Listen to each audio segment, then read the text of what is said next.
नमस्कार दोस्तों, टेस्ट किताब में आपका स्वागत है और मैं हूं आपके साथ सन्नी यादव। आज हम शुरुआत करेंगे मौलिक अधिकारों की। इससे पहले हमारी मौलिक अधिकार की एक क्लास और हो चुकी थी। उसमें हमने बताया था कि दुनिया में सबसे पहले मौलिक अधिकार किस देश के लोगों को दिए गए, हमने मौलिक अधिकार किस देश से लिए, मौलिक अधिकारों का उल्लंघन होने पर हम किन अनुच्छेदों का प्रयोग करते हुए सीधा सर्वोच्च न्यायालय और उच्च न्यायालय जा सकते हैं। हमने बताया था कि जो मौलिक अधिकार हैं मूल संविधान में हमारे कितने थे और वर्तमान में कितने हैं। तो सभी के सभी की बातें की थी हमने, जिसमें हम समता का अधिकार, स्वतंत्रता का अधिकार और शोषण के विरुद्ध अधिकार यानी कि अनुच्छेद 25 तक हम पढ़ चुके थे। आइए अब आगे चलते हैं। तो अगला हमारा जो मौलिक अधिकार है वो है धार्मिक स्वतंत्रता का अधिकार, और ये है अनुच्छेद 25 से लेकर 28 तक। तो इसमें अनुच्छेद 25 है कि प्रत्येक व्यक्ति को अंतःकरण की ओर धर्म को अबाध रूप से मानने, आचरण करने तथा प्रचार करने की स्वतंत्रता है। अंतःकरण का मतलब होगा उसके मन से। इसका मतलब ये है कि प्रत्येक व्यक्ति को अपने मन से किसी भी धर्म को, अबाध का मतलब होता है बिना रोक टोक, वो धर्म को, किसी भी धर्म को मान सकता है, उस धर्म के अनुसार आचरण कर सकता है। आचरण करने का मतलब है वो पूजा कर सकता है, वो नमाज पढ़ सकता है, वो गुरुद्वारे में जा सकता है, वो गिरजाघर में जा सकते हैं, तथा प्रचार करने की स्वतंत्रता है।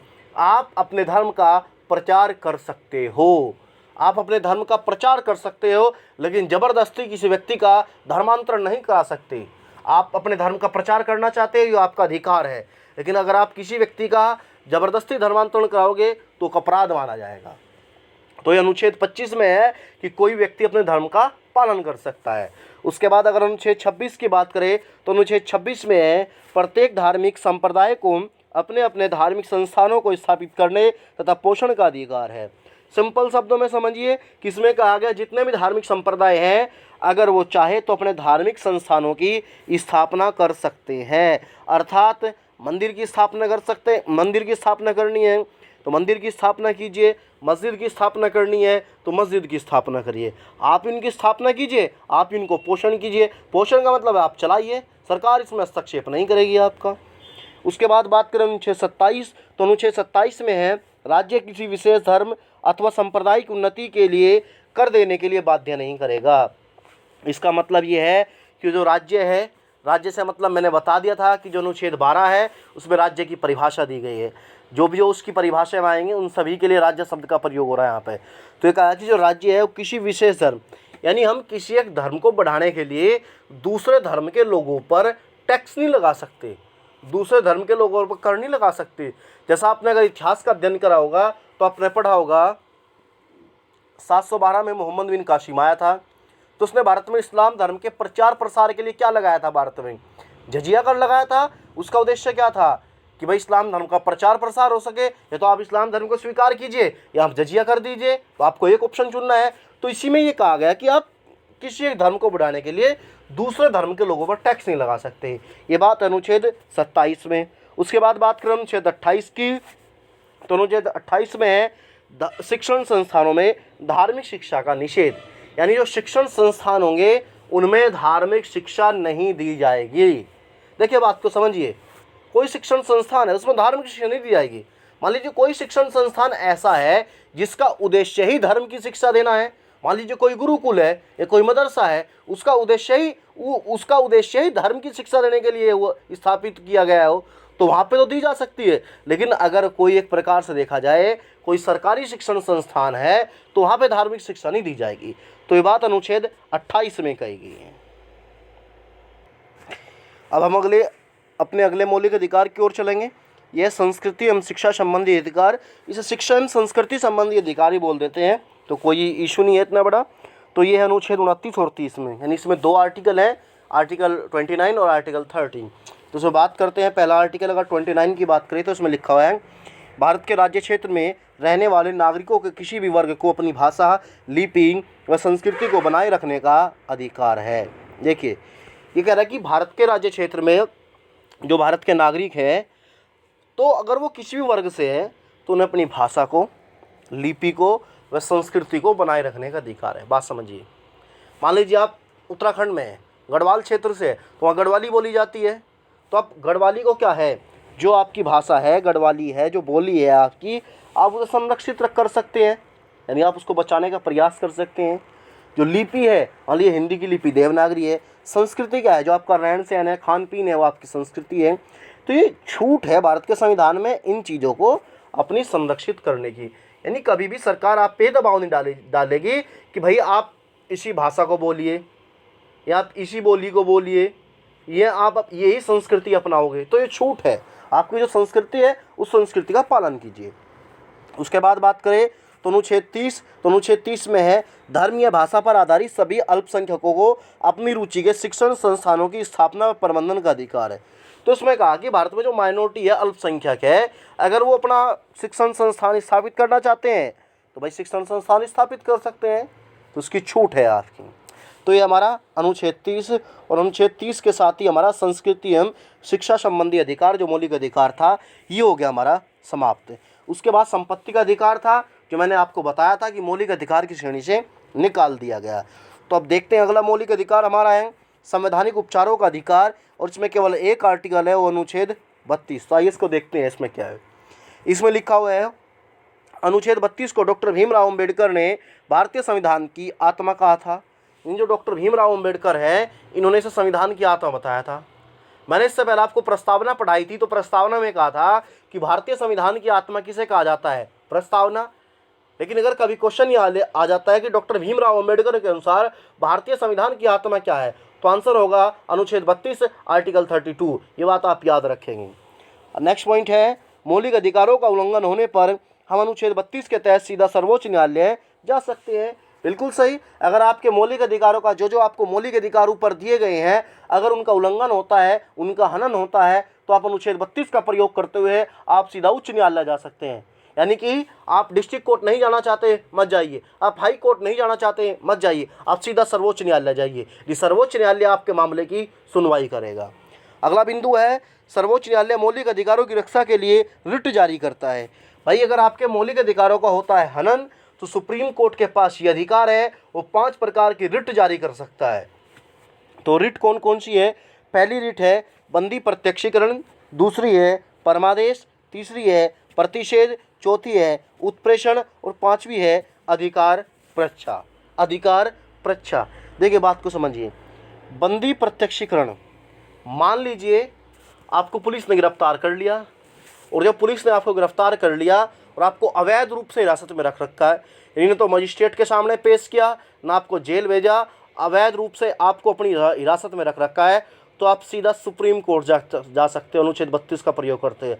आपसे मतलब है आपका कोई मित्र, आपका कोई रिश्तेदार, तो उस समय सुप्रीम कोर्ट रिट जारी करेगा बंदी प्रत्यक्षीकरण, यानी ये कहा जाएगा कि जो बंदी है उसे प्रत्यक्ष रूप से हमारे सामने पेश किया जाए, तो उसका मतलब है बंदी प्रत्यक्षीकरण। परमादेश, परमादेश का मतलब परमादेश सबसे बड़ा देश, अगर सुप्रीम कोर्ट ने परमादेश रिट जारी कर दी तो ये कहा कि भाई ये कार्य होना चाहिए, तो ये कार्य हर हाल में हर परिस्थिति में होना चाहिए।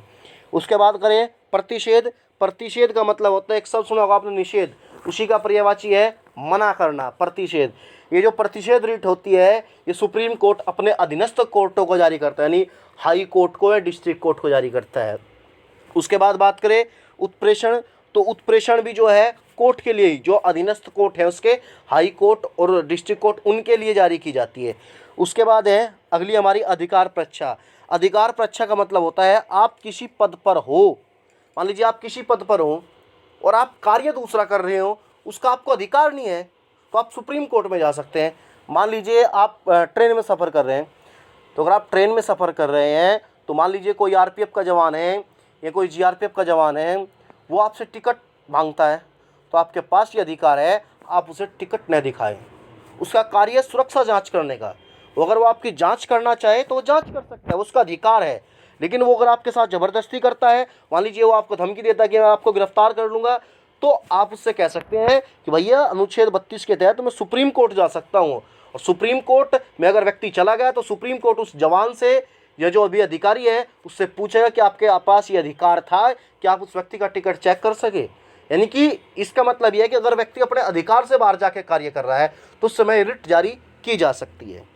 तो ये था हमारा अनुच्छेद 32। इसके बाद हमारा अगला अनुच्छेद है अनुच्छेद 33।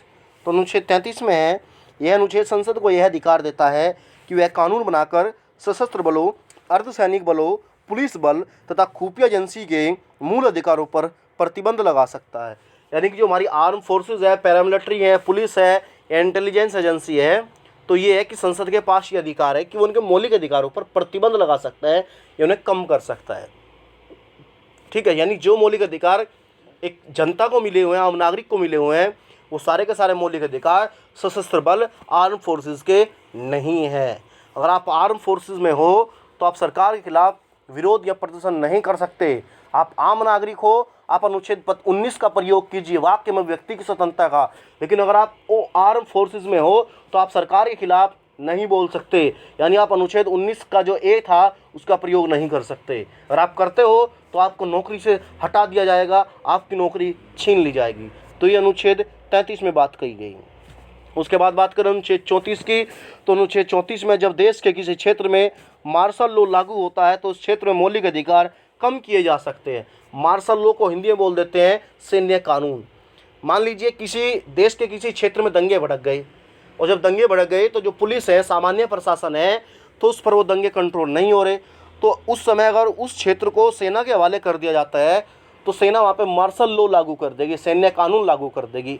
और जिस क्षेत्र में मार्शल लॉ लागू हो जाएगा वहाँ के नागरिकों के मौलिक अधिकार ऑटोमेटिक कम कर दिए जाएंगे। यानी जिस दिन मौलिक अधिकार, जिस दिन मार्शल लॉ हट जाएगा उस दिन आपके मौलिक अधिकार वापस मिल जाएंगे आपको, लेकिन जब तक मार्शल लॉ रहेगा आपके मौलिक अधिकार कम होंगे। तो ये बात अनुच्छेद 34 में कही गई है। बात करें अनुच्छेद 35 की, तो अनुच्छेद 35 में कहा गया है कि मौलिक अधिकारों के संदर्भ में कानून बनाने का अधिकार केवल संसद के पास है। यानी जो हमने मौलिक अधिकार पढ़े हैं, अगर उन मौलिक अधिकारों में कुछ चेंज करना है तो चेंज करने का अधिकार केवल हमारी संसद के पास होगा। बाकी यानी राज्यों के जो विधानमंडल है वो चेंज नहीं कर सकते।